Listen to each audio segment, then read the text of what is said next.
Traditional medicine sucks. It's too expensive. Oh my gosh, you can't even go to the ER for less than $2,000.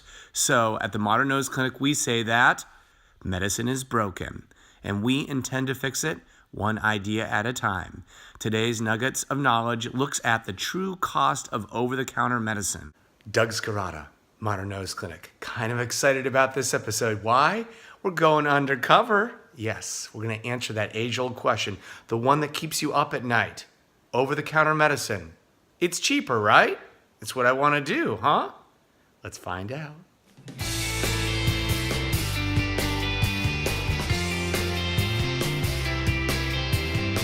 Sunday, and I'm going to pretend that I'm a dad. I know, it's scary, isn't it? Who would ever suspect that a dad would be doing an undercover expose to, reveal the true underbelly of the pharmaceutical industry? Not so much. But what I am going to do is I'm going to, if my family will let me, at some point during the day, because it's a daddy day, I'm going to go through a pharmacy. And we will see how much it would cost to treat various different things. I think it might be interesting. Let's see how this one goes. Not totally planned out, and doesn't matter because it'll be fun anyhow. Okay, let's go. Our local neighborhood pharmacy. Let's check it out.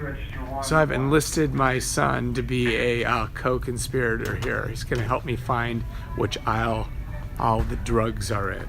Down here, we've got cough and cold. Let's see what we got here.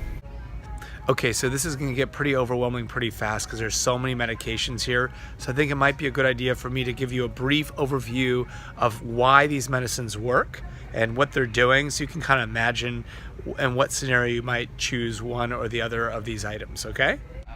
So here we have a picture of a healthy sinus on that lady's right side and a diseased sinus on the left. The yellow is representing thick purulent drainage. And here I zoomed in on the left cheek sinus, or the left maxillary sinus, and where I put the arrow in that magnified area is the outflow tract, and that is the key to all of sinus care. If that becomes swollen enough that it shuts down, you're in trouble. So basically, some people have relatively large openings to their sinuses. They may never get sinusitis. They can get a cold, sure, get a virus, get some allergies, but they may not get an infection.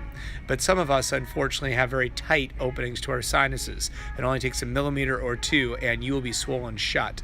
So many of these medications are designed to keep your sinuses opened or to get them open if they've been swollen shut. This final picture shows what would happen if you use a balloon to dilate the opening of the sinus. Check out our video, Best Treatment for Sinusitis, and you'll see a balloon in action. But you float a small balloon into the opening of the sinus, and it makes it go from less than a millimeter in diameter to 6 millimeters. And therefore, you can have more swelling before the sinus becomes closed off. Okay, so I've got my assistant here. We need to get some antihistamine. Let's get some Claritin, throw that in there. They also, just to let you know, they've got also Claritin, they've got Allegra, there's, Zyrtec, Benadryl is an older generation one. Let's go ahead and get a Neilmed nasal rinse bottle, toss that in. Okay, so now we're gonna go with a different class of medication. Let's grab this Mucinex. Mucinex has got guaifenesin in it. That's the active ingredient, and it will help to thin, thick mucus. It really does work. Hey, this is worth mentioning. See, so this is Mucinex, but all in one. Most of these medications mix several medications together to get their effect because, like the Afrin, if that's included, or the pseudoephedrine, all these things really do work, the guaifenesin, and then they put them under their label and they say it's all mixed into one. But truly, Mucinex isn't so bad if you have thick secretions. Listen, in terms of the quality of your secretions, that makes a difference if you think it's a cold or it's actually a purulent bacterial infection. If it's thick yellow or green, that's bacterial. If it doesn't clear within 7 days, then you need to probably consider a stronger treatment. Oftentimes it will. So you can kind of try these other things first if you'd like. Okay, so we're going to get a little bit of Dayquil and NyQuil. Throw that in there. So here's Theraflu. This is another really common one. Maybe we'll grab a box of that. I gotta say that It's pretty important to mention that none of these medications cure sinusitis or the cold. They just help you to manage the symptoms. So I'm really kind of skeptical of the ones that say, take this so you won't get sick. That's a little bit of baloney. Okay, so we get a little bit of Robitussin, because with that thick postnasal drainage, it's going to get into your chest and you're going to cough. Throw that in there. Getting a nice little collection here, aren't we? So we'll get some Mucinex. Might as well get the maximum strength stuff. Okay, so cough drops. Yeah, I think you can get whatever one you want here. It's your preference. Why don't you grab one? How about some Ricola or Halls or something? Yeah, throw that guy in there. That's great. I think it's important to mention about these cough things that you actually are coughing for a reason. It's a protective function. So if purulent infection is dripping down the back of your throat into your lungs, your cough is protecting you from getting a pneumonia. And therefore, I've never been excited about cough suppressants, but sometimes you need something to help you go to sleep. I'll probably sleep with your head elevated, try some nasal irrigation. I'll tell you at the end of this thing, my very favorite of all of these, and it is not the Robitussin. Let me do this like this. Look at this here. Mucinex, all the way across here. And you think it's so important that they say it's Sinus Max versus chest or whatever else. They're all guaifenesin. It's the active ingredient. And all these other things just have other things mixed in with it. So please don't stress yourself out over which mix to get. All right, so here's a good one. The pre-cold medicine, Zicam. What an awesome marketing thing, which is baloney. That's not true. Zicam will not stop you from getting a cold, but you'll buy it and you'll take it and you'll be so happy. Let's buy some. Lance, let's pick one of those. Let's throw some Zicam in there too. You absolutely need to have Tylenol and Advil. These things do work, and they do help with headaches and whatnot. And these things are. Let's take a look at this Tylenol one. So it's acetaminophen with phenylephrine. So it does. This one actually has a nasal decongestant in it, which, by the way, is the thing that you don't want to take for more than several days in a row. But we'll take a little Tylenol. Let's see what this guy's got in here. It's got antihistamine mixed in with the ibuprofen and the phenylephrine. So again, nasal decongestant. All right. Now this thing here, Afrin, is the Mac Daddy of them all, isn't it? Because this stuff's the real deal. It'll open your nose and it will damage your nose. You got to do it for less than 3 days in a row. Do it for 3 days and then you got to stop for about a week. Let's get one of them. Lance, pick one for me, will you? All right, there we go. Flonase is another one. It's fluticasone, okay? Flonase is the name brand, and I would say that it's great if you have allergies. Does it treat colds? No, it does not. But maybe you have allergies causing swelling of the lining of your nose, causing you to have a closed sinus, so I would say that we should have Flonase.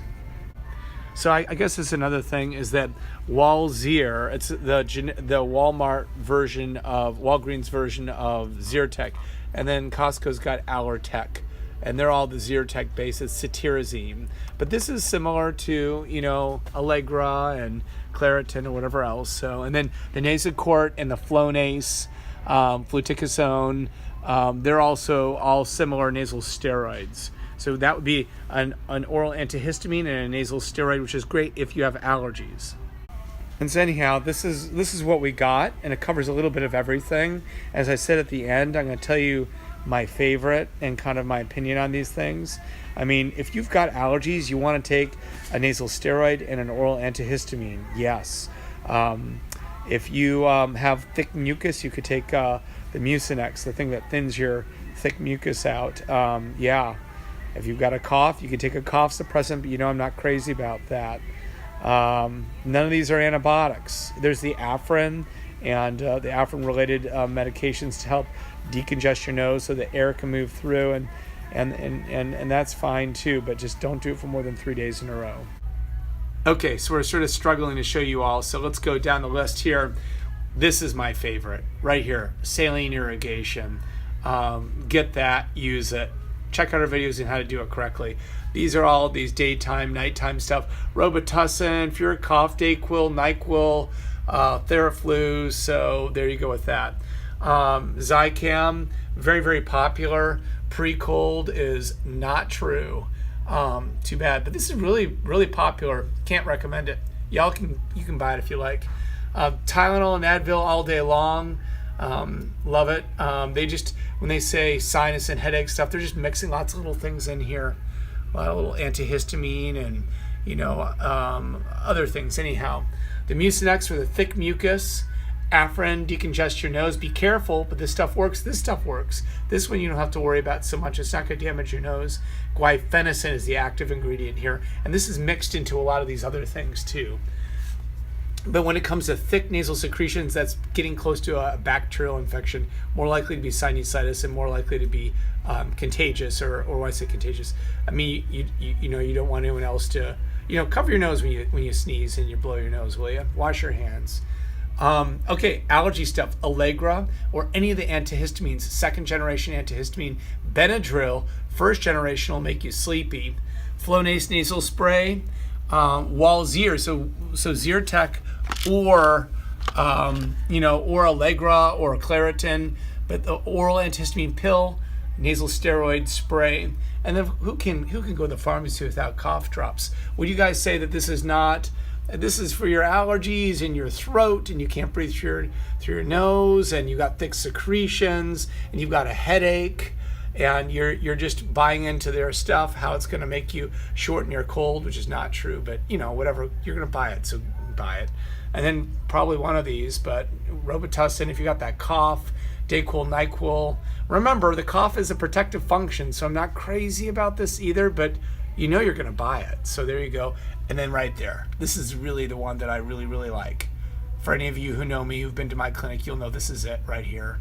So let's see how much this is going to cost. Here I am home in my PJs, getting ready to watch some TV with the kids.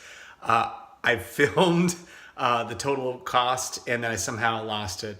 $253, baby. That's a lot of money.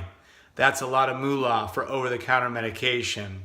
So you think you're saving yourself money. I don't know. If you do that once a year, once a lifetime, if you're doing it a couple times a year, it's a lot of medicines you're putting into your body, And remember, that saline irrigation, it's not really a medicine. So that one there, it's relatively inexpensive, $20 or so. So if you're just going to do one, I love that one. And there you have it. Okay, Scarata, that was fun and all, but break it down for me. I want to watch these nuggets of knowledge, tune in on Tuesday and watch a movie and somehow be smarter because of it all. So give me the breakdown. So really, it's like the answer to everything in life. There is no black and white. There's no right and wrong and good and bad. There just isn't. So the answer to the question, is over-the-counter medication the right thing for you? Yes, it can be in many situations. Check out our best treatment for sinusitis video. You can see how there's a treatment spectrum. On the early part of the treatment spectrum is living with your symptoms. Then one up from that is using medications, and that's where this fits in. If you have one cold one time, go and try some over-the-counter medications. They actually do work. That's why they're able to sell their products. I'd be very careful with Afrin because it will damage your nose. You'll get hooked on it. The Sudafed in the state of Oregon, you just can't get the real stuff without a doctor's prescription, and doctors are increasingly getting tired of that. Check out our video on cryotherapy. It's using a cold balloon to recalibrate the back of your nose. If you find that Sudafed is something you're using frequently, cryotherapy is a more permanent solution for that, so you might explore that. But I would say that, if you're getting colds or sinus infections more often, 2 or 3 times a year, every year, or they're causing you to either miss work or underperform at work or underperform as a dad or as a mom. If you're taking antibiotics, if you're taking more than 2 rounds of antibiotics for a cold or an infection, if you're going to urgent care over and over again, you might think of a more permanent solution. So you don't want to do over-the-counter medicine 2 or 3 times a year, every year for the rest of your life. That would be very expensive. What's more cost conscious is actually fixing the problem, if it's a problem that justifies fixing. All right, Dr. Douglas Scarata, Modern Nose Clinic, signing off. And oh yeah, did I mention we know your nose? Oh, I'm told to do this. They thought that would be funnier. Let's see. Who could I have gotten this from? Allah.